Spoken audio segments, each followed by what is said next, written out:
I'd like to welcome everybody to today's presentation on mindfulness, helping clients identify and address their needs. I'm your host, Dr. Dawn-Elise Snipes.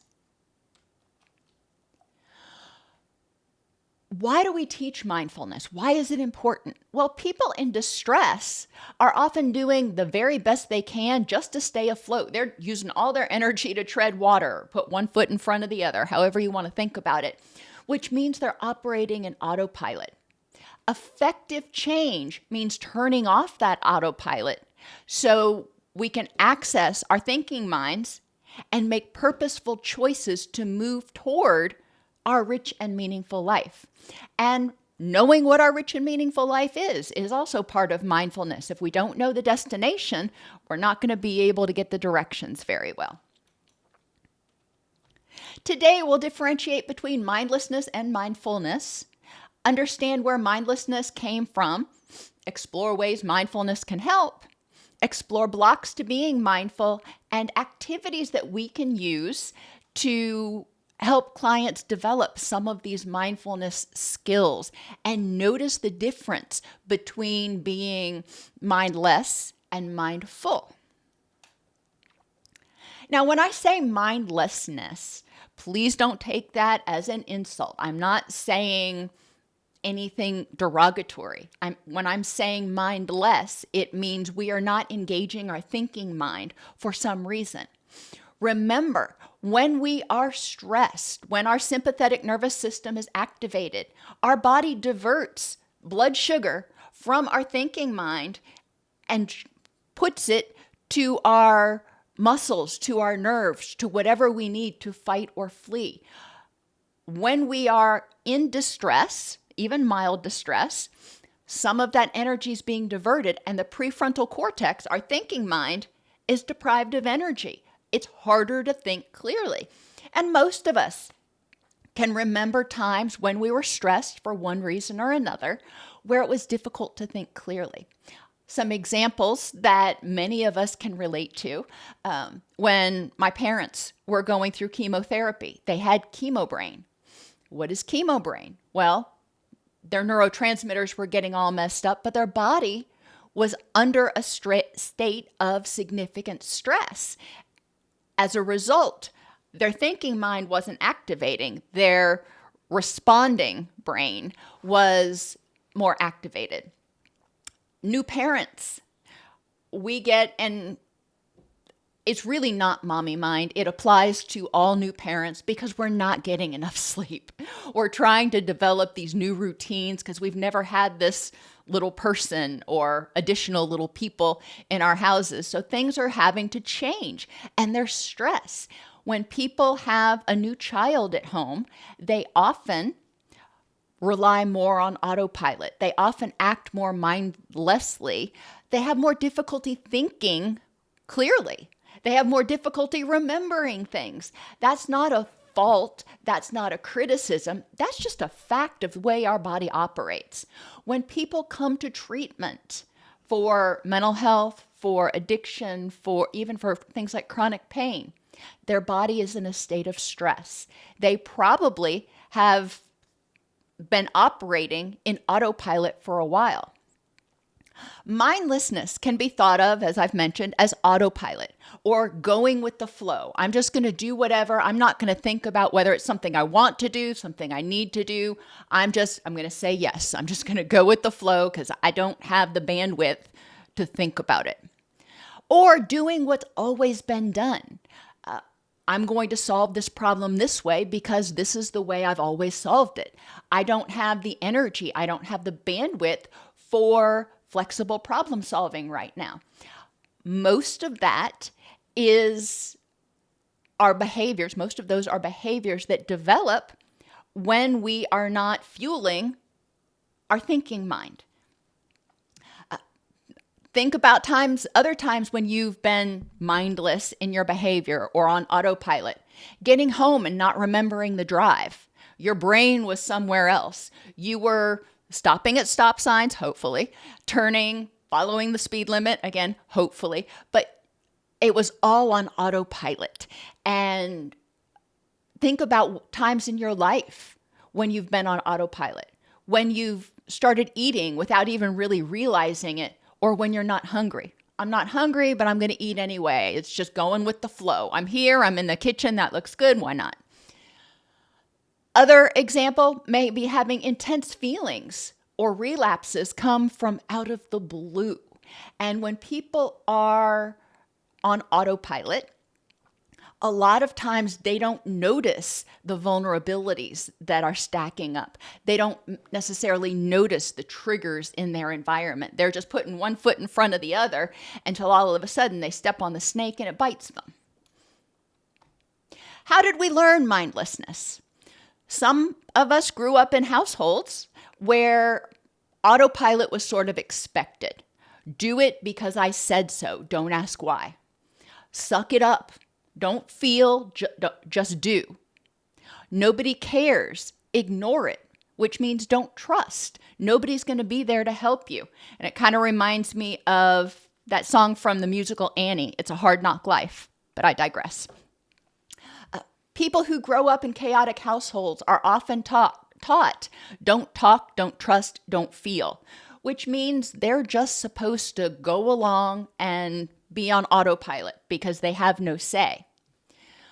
Another message we received when we were growing up possibly was that this is what everybody does. Don't think about it. This is the way we've always done it. Therefore, this is the way you should do it. You know, I don't like the word should because that often takes away people's power to think about something. And then finally, hurry, hurry, hurry. No time to feel. And that's where the little white rabbit came from. Going to Alice in Wonderland, the white rabbit would go around saying, I'm late for a very important date. No time to say hello, goodbye, I'm late. He's just running through. He's not paying attention to what he's doing. I like using movies, books, stories, what have you, in some of my therapy groups simply because it's a change of pace. One of the things that you can do with Alice in Wonderland is talk with them about what themes were going on with the White Rabbit and sometimes even with Alice as they're going through Wonderland, but particularly with the White Rabbit. What is he missing when he is going through things? He's got to do this one very thing that whatever the date is he paying attention to what's important to him, or is he doing what he's being told to do by the Queen of Hearts? So anyhow, I listed several themes that come up in Alice in Wonderland. It may be a heavy lift for a lot of people because I don't think a lot of people have read Alice in Wonderland recently, but if it's something that you are willing to take a look at, Alice in Wonderland does have a video version, and it's a decent video to show in class. One of the times, or main times, I use a lot of videos is during early recovery, when I've got people that are fresh out of detox, 14, 21 days clean. Sometimes it can be beneficial to do what I call a low intensity group activity. I tell them what to look for before we start watching the show. I say, I want you to look for themes. How can you relate to these characters? What do you see in here? A lot of times I'll give them a worksheet that they can fill out while they're watching the video, but it's less emotionally and cognitively draining for a lot of people than having to sit there and interact in group therapy. And it can drive home or highlight some very interesting principles. Pinocchio is my favorite. By far, Pinocchio is my favorite, but I digress. Another way we learn mindlessness, we didn't learn it at all. It was just thrust upon us because we grew up in chaotic environments. Our sympathetic nervous system has been wide open our entire lives, and we haven't learned how to downregulate and engage our wise mind regularly. Now, sometimes many times, people who come from those environments may be in certain situations, like at school, taking a math test, or somewhere where they feel somewhat safe, where there's some structure, and they can downregulate enough to think clearly, do some problem solving. But then when they get back into a less structured situation, they may start feeling vulnerable, threatened, stressed, and have more difficulty thinking clearly. It's important that we encourage people to think about, where did you learn to stop thinking before you acted?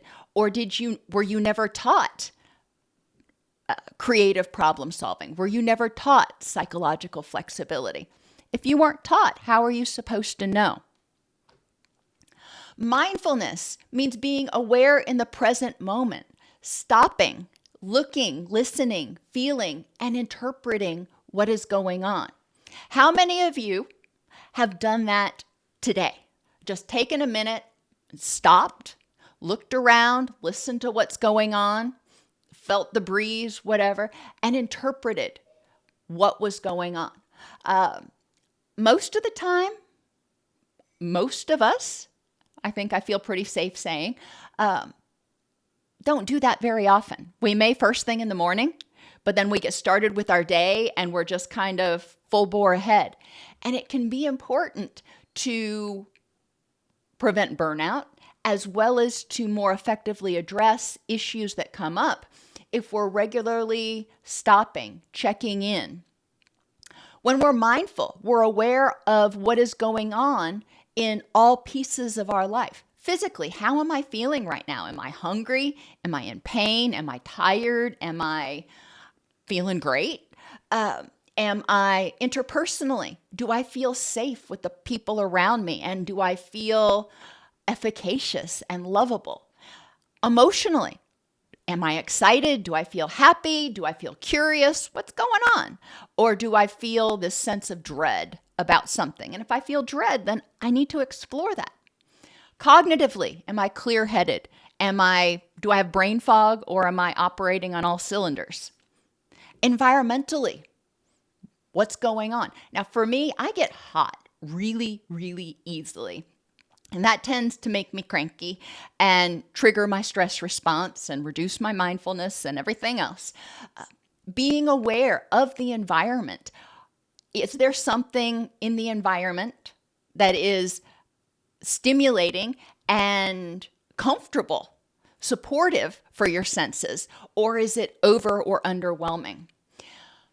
Encouraging people to become more mindful in their different places, when I'm at home, when I'm in the car, when I'm at work, looking around at that environment. What are the triggers for empowerment? What are the triggers for happiness? What are the triggers for distress?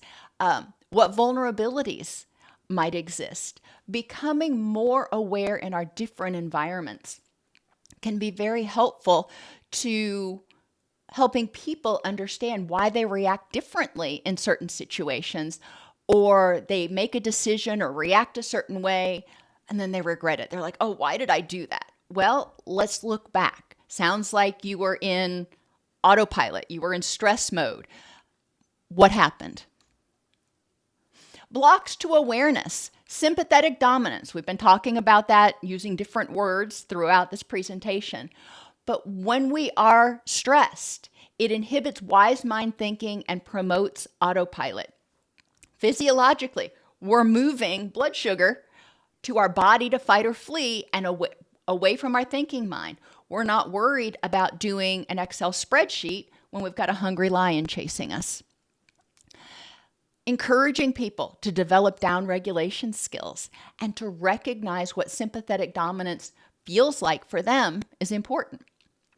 When people are overwhelmed, they may feel like they've got no time to take time out, no time to check the battery and see how they're doing. It's just, when am I going to do this mindfulness stuff? I've got to get the kids ready to go to school. I've got to get ready for work. I've got to do this. I've got to do that.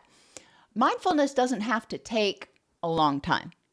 Mindfulness in its purest form, can be done in about 2 minutes. It can be done in the shower. It can be done while you're on the toilet. If people are saying, I don't have time, I generally push back and I challenge them to see where might you have time to focus on mindfulness when you're not doing something else that requires cognition. If they lack the knowledge of their vulnerabilities and obstacles to reaching their goals in all pieces of life, then they're going to have difficulty. If they lack the knowledge of what mindfulness is and how to do it, it's going to be an uphill battle. People need to be motivated to engage in mindfulness. They need to be motivated to stop. They need to know, why is it important for me to do this, and how's it going to help me? Skills. People may not have awareness skills. They may never have learned to be aware of what's going on around them. They may have learned to shut it out because that was too threatening. They may not have learned to pay attention when you're walking down a path in the park, to pay attention to what you hear, what you see, what you smell. That's not something that we necessarily automatically do.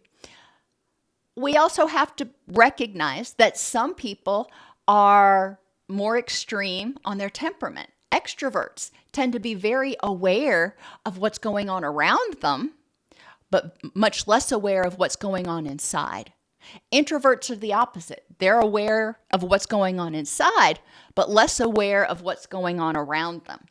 And both have their strengths, but both can be weaknesses. It's important that we have somewhat of a balance so we're aware of what's going on both inside and outside, because stressors come from both inside and outside.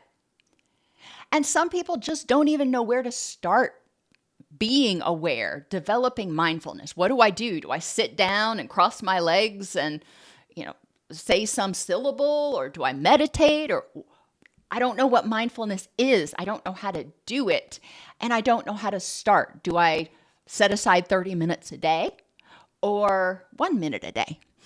And that's where we can help people develop a plan.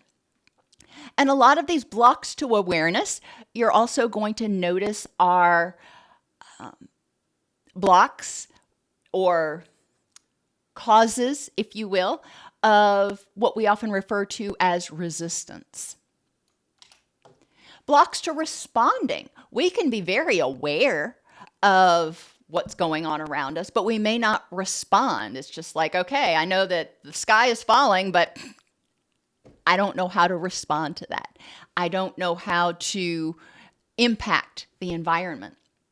And again, comes back to the same things. Sympathetic dominance. Even if we notice something, we may freeze. We may not know how to respond. Helping people learn how to downregulate is important. They may be too overwhelmed, lack of time to take time out. Now remember, for awareness, it was lack of time to, check the battery. I don't even have time to check the battery and be mindful of whether I need to charge it. In responding, you recognize that the battery needs to be charged, but then you've got to find time to do it. Knowledge of a problem. People may lack an understanding of how one change or vulnerability can impact all other areas. Why would I be motivated to respond? Increasing people's mindful awareness of the impact, for example, of poor sleep on their ability to move toward their rich and meaningful life is huge. Again, not knowing where to start addressing vulnerabilities and challenges. Once I become aware of them, you helped me figure out that I needed to start becoming more aware, and I started being more aware. Now that I have all this information, what do I do with it? Where do I even start? That is, again, one of our superpowers, that we can help people identify you're feeling fatigued, or you are evidencing signs of sympathetic dominance. Okay, let's talk about different strategies you might be able to use to address one of those issues. And once they've identified one of those strategies, they've kind of picked where they want to start, then we can help them learn the skills to address those vulnerabilities and challenges. When people are doing the same thing, putting one foot in front of the other, if they're in addiction, if they're experiencing depression or grief, they're not changing course. Mindfulness means becoming aware of the path they're on and where it's leading, and choosing, if they decide to change course. And that's where we get to responding. We need to help people develop an awareness of the problem, develop an awareness of how lack of mindfulness, being on autopilot, is a problem, and develop an awareness of the other things that are serving as obstacles to them moving toward their rich and meaningful life. We need to help them develop a belief in the process of mindful living. If people don't think it's going to help, they're not going to do it. We need to help them see how being more mindful can impact them. And I do this with people by having them practice being mindful for a week. And I give them, depending on what their presenting issues are, their presenting symptoms are, I encourage them to evaluate at the end of every day, when they're practicing mindfulness, do those symptoms seem as overwhelming? Do those symptoms feel as intense? And a lot of times the answer is no. Now, does it fix everything? Of course not. But they can start to see how making purposeful decisions can save them a lot of energy. And operating in their wise mind can help them feel more in control and more empowered to move toward their rich and meaningful life. We need to help them develop skills to address the problem. If they don't have the skills, they can't do it. And that includes mindfulness skills. Some people equate mindfulness with meditation, and they equate meditation with something that is not culturally sanctioned. Okay. Let's differentiate that. All mindfulness means is turning off autopilot. It doesn't mean meditating or doing something else. And we can discuss whether meditation is in conflict with certain religious values or not at a different time. I'm just telling you, the resistance that I've experienced in people is the confusion between what these different terms mean. Helping them understand what mindfulness is, providing them skills, and helping them practice those skills in office when they are down-regulated, when they're feeling safe, helping them practice those skills so they become more aware. They can start becoming more aware of the early warning signs of irritability, the early warning signs of being hungry, whatever it is. We want to help them develop an actionable plan so they know where and how to start, and help them identify energy and time to make a change. When in the world am I going to do this? I've got 5 kids at home. I've got to work. I've got 3 dogs, 2 cats, and a yard that needs to be mowed. That could be somebody's pushback. And if they said that to me, I'd be like, I feel overwhelmed just hearing all that. And we need to figure out how to carve out some time for you to monitor and recharge your battery. Because once your battery is dead, it's just a paperweight. Once you don't have any energy left, you're not going to be able to do any of that anyway. Basic issues. People need down-regulation skills. And this can help them activate the thinking mind and strengthen their vagal tone. Start rebalancing that nervous system so the stress response is not 10 times more powerful than the relaxation response. Down-regulation skills include accepting the moment as it is, breathing, slowing their breath to slow their heart rate, calling a friend, distracting themselves for a minute, If we turn our attention away from whatever it is that's stressing us out, it sends a signal to our brain that, hey, maybe this isn't that much of a threat. And we actually can start down regulating. We don't want to distract forever. That's not healthy. But distracting until we can get into our wise mind, until we can activate our parasympathetic nervous system, that can be healthy. And seek safety. So we have accepting, breathing, calling a friend, distracting, and seeking safety. ABCDS. We want to help people increase awareness of their rich and meaningful life. As I said at the beginning, if they don't have any idea where they're going or what's important, then it's really hard to be mindful. It's really hard to know if they're on the right path. Think about if you got into a car and you decided, hey, we're going on vacation. I don't know where we're going. How would you know where to turn? How would you know what streets to be on? You wouldn't. You would probably feel kind of disempowered. Helping people identify what's important in their rich and meaningful life, that's the destination. Where they are, that's obviously where they are. And then develop a plan that they can focus on, that they can mindfully be aware of, that will help them move toward their rich and meaningful life. We want to help them understand the interaction between all pieces of life. When you are malnourished, when you are sick, when you're in pain, when you are sleep deprived, how does that affect your emotions, your level of brain fog?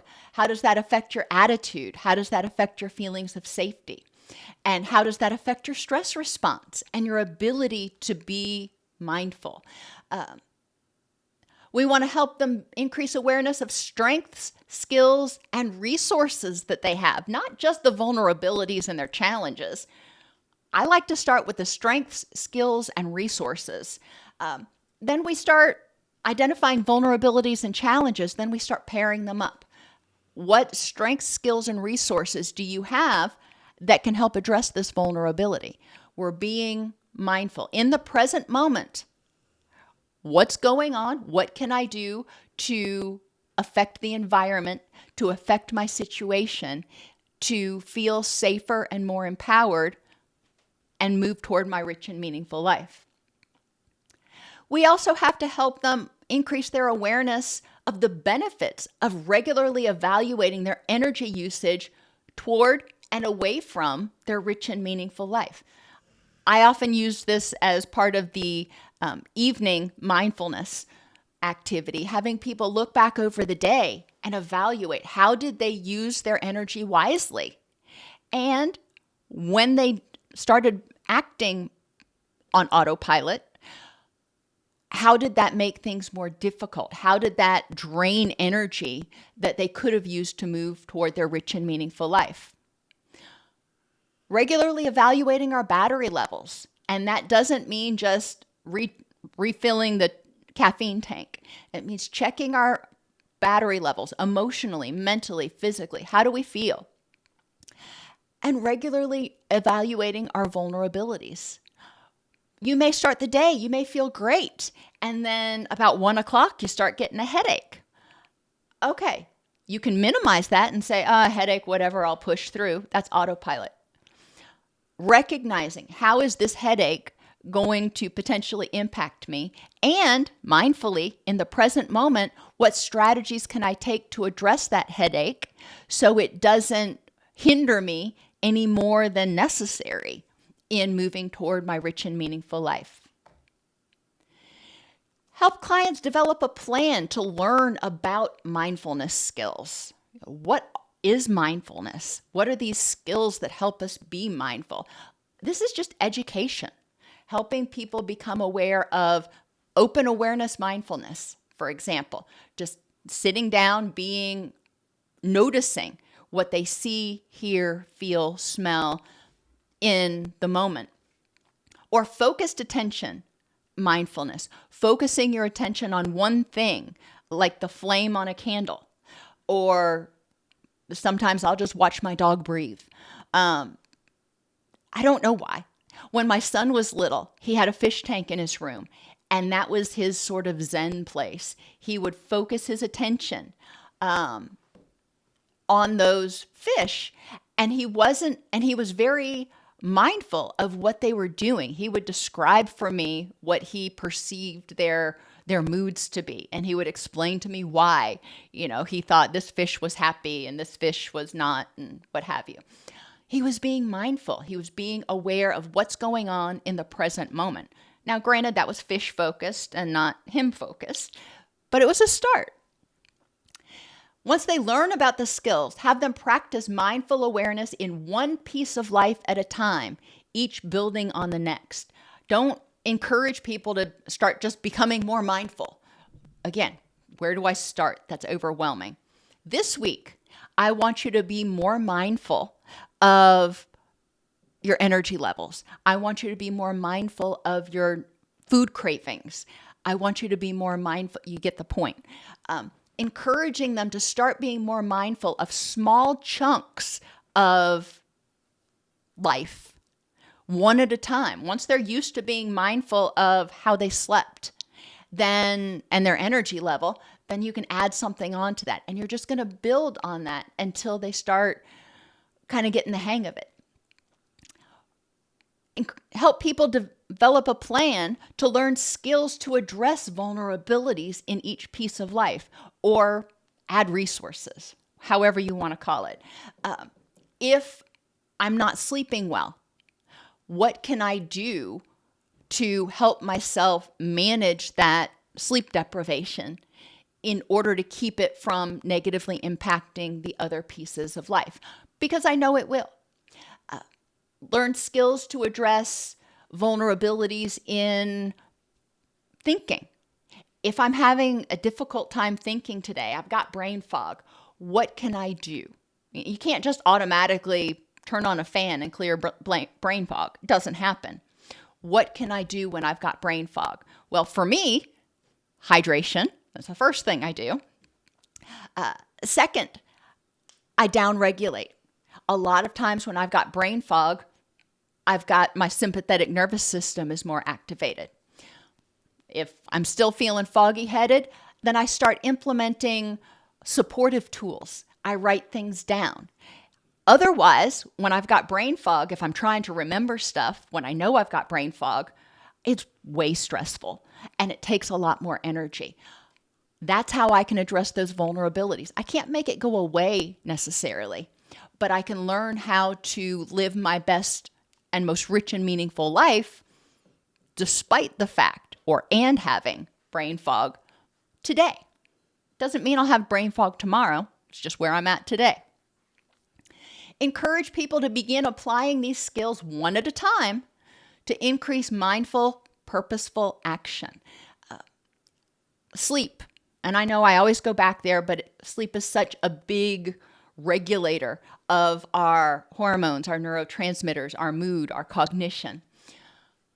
One of the things they can do, if they didn't sleep well, you can't go back and try it again. You got to wait till the next day. But another one of those skills, you learn how to deal with being sleep deprived today, and skills to improve your sleep tonight, so hopefully it doesn't happen tomorrow. And then reflect on the effectiveness of interventions. No single intervention is going to work for every single person. It just doesn't happen. Encourage them to reflect on, I tried that for a week. It helped. It helped a little bit, or it was a bust. Okay, if it was a bust, that's fine. It doesn't mean they didn't do it right. It just means it didn't work for them. We're helping them identify skills, develop tools and resources to address those issues that may be blocking them from having the energy or mental focus to really address the issues that they want or need to tackle to move toward their rich and meaningful life. In core mindfulness, we have the thinking mind, the emotional mind, and the wise mind. The thinking mind is fact-based. It is like a detective, like a scientist. It provides logical responses. This happened, so I'm expecting this to happen next. Unfortunately, Our thinking mind, as I've mentioned multiple times today, is not available when people are feeling stressed out, when they're in their sympathetic dominance mode. The thinking mind is offline, or at least partially offline. The emotional mind is driven by the heart and a threat. It's our sort of reptilian mind, if you want to think of it that way. And it responds based on emotional reactions. If I feel joy, if I feel pleasure, then I'm going to want to do it again. If I feel pain, I'm not going to want to do it again. Now let's think about addiction. Addiction produces feelings of pleasure or feelings of sometimes just numbness, but relief. The emotional mind says, hey, let's do that again. That was pretty awesome. The thinking mind, if you can get it to kick into gear, will say, yeah, but let's look at the facts in this situation.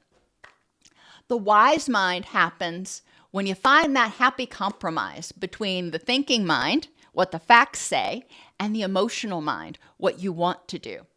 The emotional mind says, I really need relief from this ongoing stress and pain. No doubt. The thinking mind says, I hear you, and there are alternatives to using substances. And the wise mind says, okay, let's figure out what those are. Mindfulness can help people recognize how anxiety, depression, brain fog, pain, and other vulnerabilities impact their ability to move toward their rich and meaningful life. When they do this, they transition from reacting, which means means do it again. So they're doing the same thing over and over again. They transition from reacting to acting or being proactive. They're making different changes or different choices.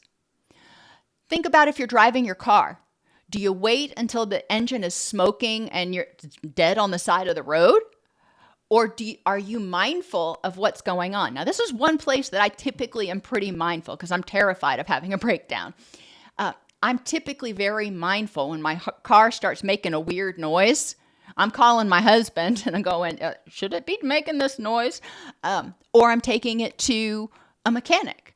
And you know how mechanics love when you say, well, it's making this sporadic clink, clink, chunk, clink, clink, chunk. And they're like, oh, I don't know. We'll take a look at it. But I'm mindful of that because I know if I am on autopilot and just assume it'll be fine, eventually I'm going to end up stranded somewhere. That is something, the car metaphor is something that a lot of people can relate to, and we can help them tie it back to their own health, wellness, and recovery. Mindfulness also helps reduce inefficiency through encouraging people to plan and prioritize. They think about where they want to go, their rich and meaningful life. They recognize when they're at a fork in the road, when they've got to make a decision, and they think it through. They think through the options. In the present moment, based on the facts that I have, what is the best decision to help me move toward my rich and meaningful life? So they're making, hopefully, the right decisions the first time instead of making the wrong decision and having to do it over again. Hopefully, making the right decision. And planning and prioritizing helps people choose to not do things that are distractions. As Covey would say, they're beginning with the end in mind. They know where they want to get. And if I am getting ready to do something that is not moving me toward that end goal, is it something I really want to spend my energy on? Mindfulness encourages self and other awareness and compassion. Encouraging people, again, Covey, seek to understand, then to understand others. In this case, it's important to understand how we're feeling in the moment, why we're feeling that way. Are we reacting to what's going on in the present, or are we reacting to expectations based on prior experiences? Other people, how are they acting, reacting, feeling, whatever, becoming sort of aware of that. And then also recognizing Is that based on what's going on in the present moment, or is it based on something else, based on the past? Is it based on me, or is it based on something else that's going on in their world? People who are in early recovery from addiction, for example, often have a lot of emotional dysregulation and irritability that just kind of broadcasts itself. A lot of times it's not actually directed toward other people. That anger, that irritability is a response to them feeling out of control, to them feeling unsure of what to do because they're feeling feelings again for the first time in a long time. Mindfulness helps reduce energy and wasted on worry, things that could happen in the future but haven't happened yet, and energy wasted in the past on resentment, guilt, and regret. Mindfulness keeps us focused on what is right now. I can look back over, the time my kids were growing up, and there are things that I could feel guilty about. There are things that I could regret, and occasionally I do. But then I remind myself, can't change the past. What I can do is focus on being the best parent I can be in the present moment. So what does that look like? Mindfulness helps balance and renew resources, energy, and health to create a sustainable, long-term, effective life cycle. We're essentially sharpening the saw, encouraging people to think about how does it help you create a sustainable, long-term, healthy lifestyle if you're aware of your needs in the present moment so you can address them before they get out of hand. If you're aware, for example, that you feel like you're getting the flu, research says if you don't get Tamiflu within the first 72 hours, you're pretty much out of luck. People who are mindful of how they're feeling, which I don't know how you can ignore that, but stay with the metaphor. People who are mindful of how they're feeling are going to be like, I think I'm getting the flu. I should act purposefully and go to the doctor and get this Tamiflu to keep it from being a catastrophic issue. And mindfulness helps us reflect on what options we have to meet our needs in the present while still moving toward future goals. Going back to the illness, I recognize I'm getting the flu. I can drink chicken soup. I can go back to bed, or maybe I could go to the doctor and get some Tamiflu. Those are my options using my wise mind. In the present context, what is the best choice? Retrospective mindfulness can help people learn from their mistakes. When I do groups and sometimes an individual, I have people think back over yesterday. How did you use your energy to move toward what was important in your rich and meaningful life? What were your successes? If you had been more aware of your vulnerabilities, how might you have conducted your day differently? If you knew you were tired, if you knew you weren't feeling well, what might you have done differently? What were your challenges today, and what can you learn from the events of the day? I've mentioned rich and meaningful life multiple times. Defining that end goal is so important.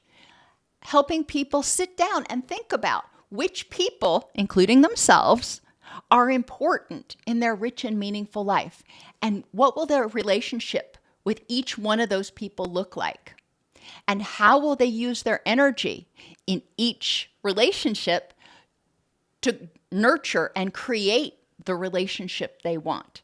We can't just say, I want my relationships to be better, or I want to have a lot of people like me. That's not actionable. Thinking about the people that are most important to you. What experiences and things, including your health, are important in your rich and meaningful life. Not everybody's going to have perfect health. Matter of fact, most people aren't. However, the worse our health gets, the harder it is for us to move toward what's important in our rich and meaningful life. Therefore, mindful awareness of our physiological needs, as well as our needs in all other pieces of life, are important Because if our battery is depleted, if our needs aren't being met, if our body starts to break down, we're not going to be able to use our energy. We're not going to have energy to nurture all those other things. But anyhow, in addition to your health, what experiences and things are important in your rich and meaningful life? Thinking during my lifetime, I know that I want to do these things, bucket list, whatever you want to call it. Purposeful action means regularly evaluating whether you're spending your energy moving toward what's important or wasting energy on things that don't matter to you. And purposeful action is different for everybody. Maybe getting into an argument, if you will, with somebody is important for this person, but for another person, they'd be like, you know what, whatever, that's 6 months from now, that wouldn't matter to me. But for the first person, 6 months from now, it might matter to them. What's purposeful for every individual depends on what's important in their rich and meaningful life. Idea and the wise mind. And I've used this mnemonic before. We're going to go over it again because it's a skill that's important for people who are trying to be mindful. They have to identify, be aware, mindfully aware of how they feel, which for some people, they may need to start there with that skill of being able to identify emotions because they may not have a very good emotional vocabulary. So identify how they feel. Downregulate if they're distressed, and that's that ABCDS again. Accept what is in the moment right now. Breathe, slowing the breathing to trigger the relaxation response. Some people don't like breathing or slowing their breathing. Calling a friend or distracting can also be helpful tools. If they feel unsafe, seeking safety is important. And back to my favorite runaway place.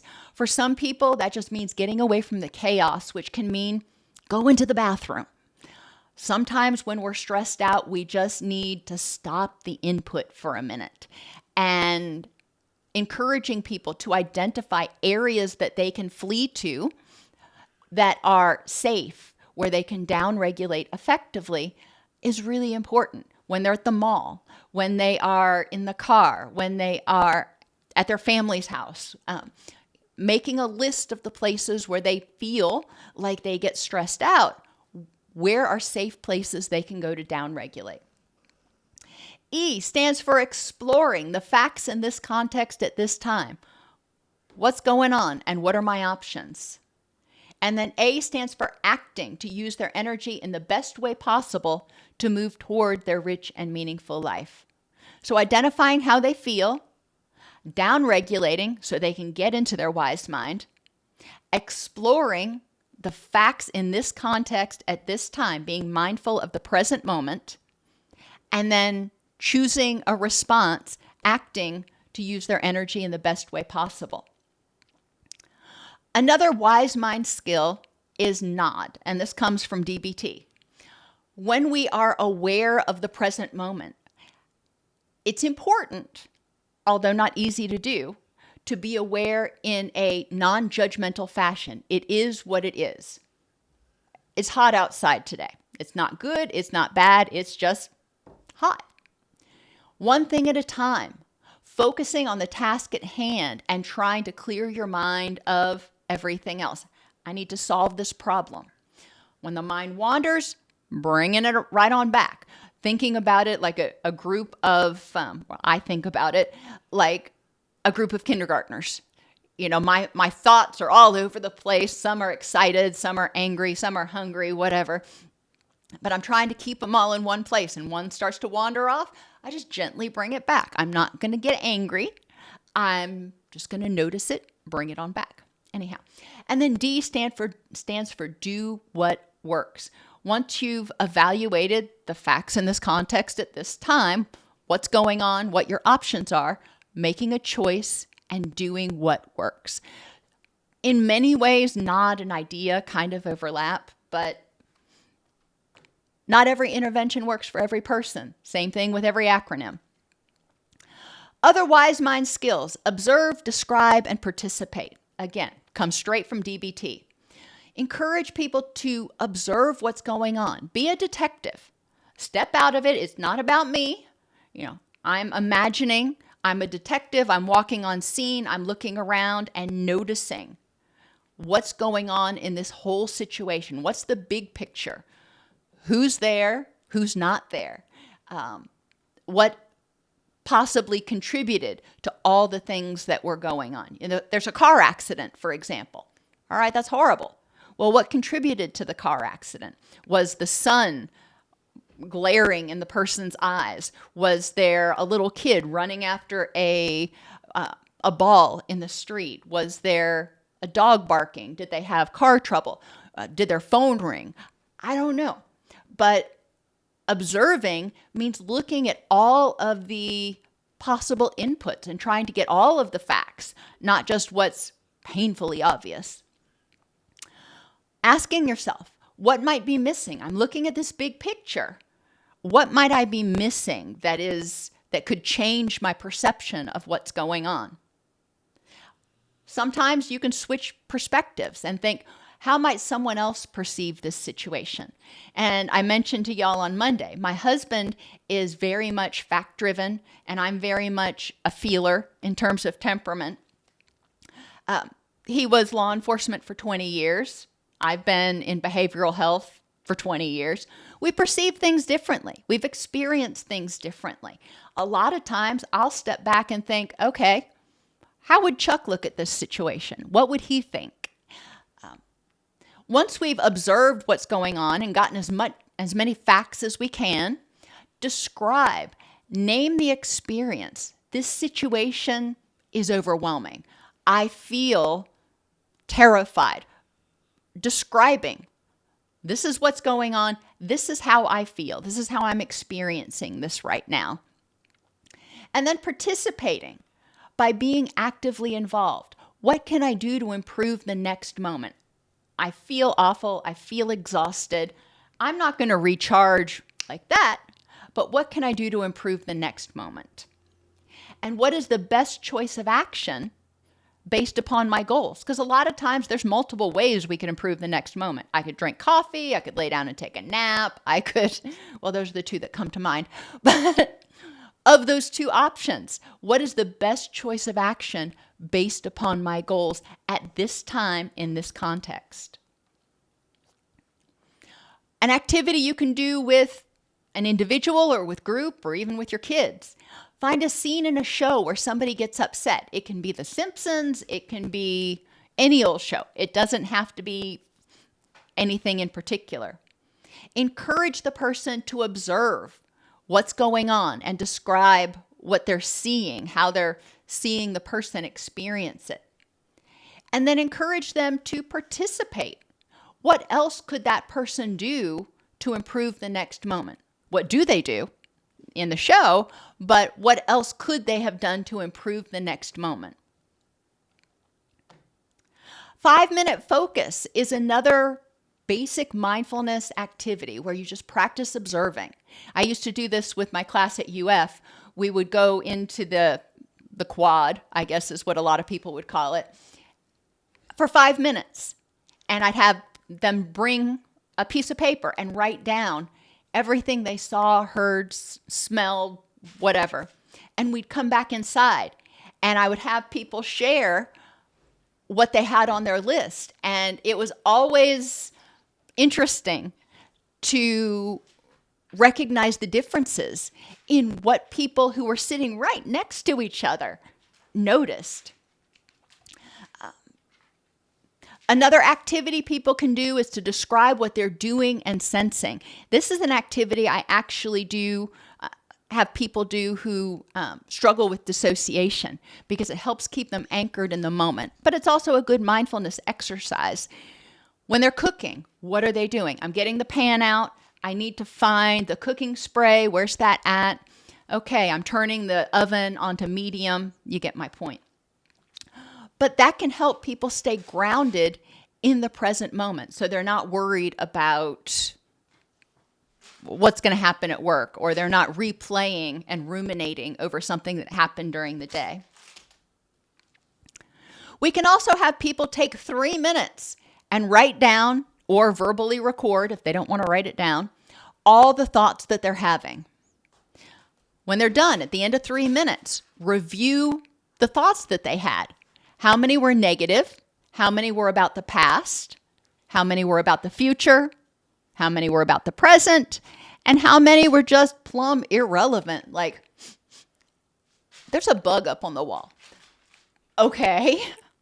I guess you could say that that's about the present, but is it really relevant? That's also another interesting activity to do with people when they're in different moods. If they're in an irritable mood, 3-minute thoughts. And when they're in a good mood, 3-minute thoughts. How do their thoughts differ? Encourage them to observe and describe their vulnerabilities. Remember, vulnerabilities are things that, when unchecked, can cause low-grade stress, making people more vulnerable to stronger reactions. You can do this by having cards in a box or a hat. You can do this with colored Jenga blocks, or you can write different vulnerabilities on a beach ball. Toss the beach ball to somebody, whatever they see when they are, when they get the ball, is the vulnerability that they need to describe, and describe how it impacts them. They can describe how each vulnerability makes it easier for them to be triggered and can serve as a relapse trap. So on a Jenga, if you get the colored Jenga blocks, there's generally 5 colors. You have a stack of cards with vulnerabilities in each area: physical, interpersonal, emotional, cognitive, and environmental. If physical is the red card and they pull a red Jenga block, then they've got to answer or respond to that Jenga card.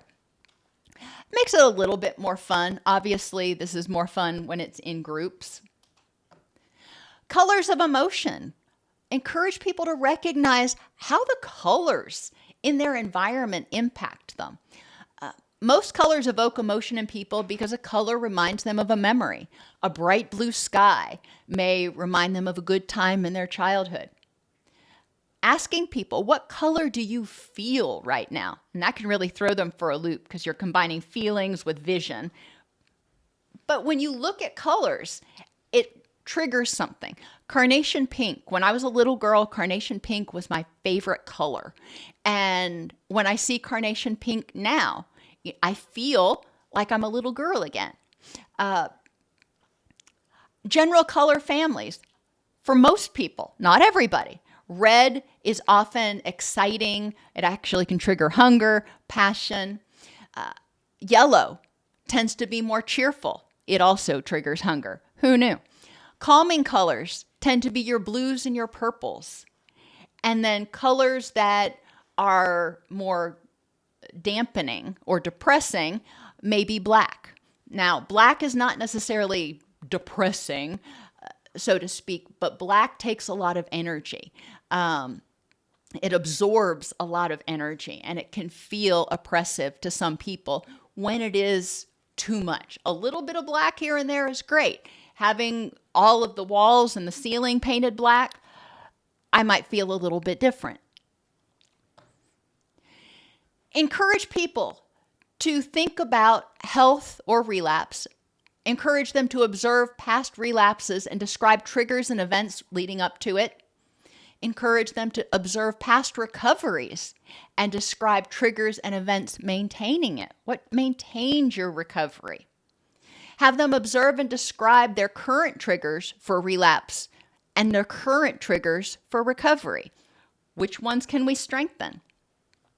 Encourage them to participate by developing a checklist of their relapse warning signs and reviewing it daily, enhancing their situation so it's more like it is when they're in remission or recovery periods, and develop a plan to deal with relapse triggers when they arise.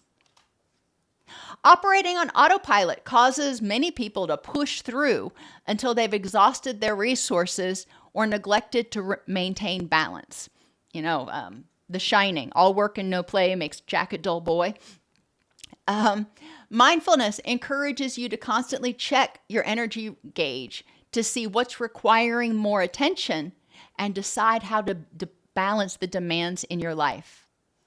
Mindfulness can help reduce emotional and physical distress and pain and improve sleep and relationships, as well as free up some energy that people can use to address the challenges or stuff that they have in their life that is holding them back from reaching their rich and meaningful life.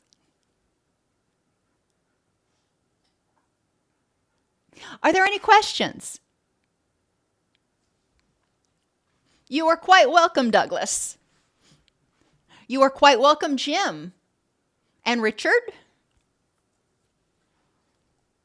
Oh, yes, Richard. McDonald's new, yes. Hungry Howie's, McDonald's, Pizza Hut, all my favorite places. We're well aware that red and yellow and brown all trigger our hunger responses.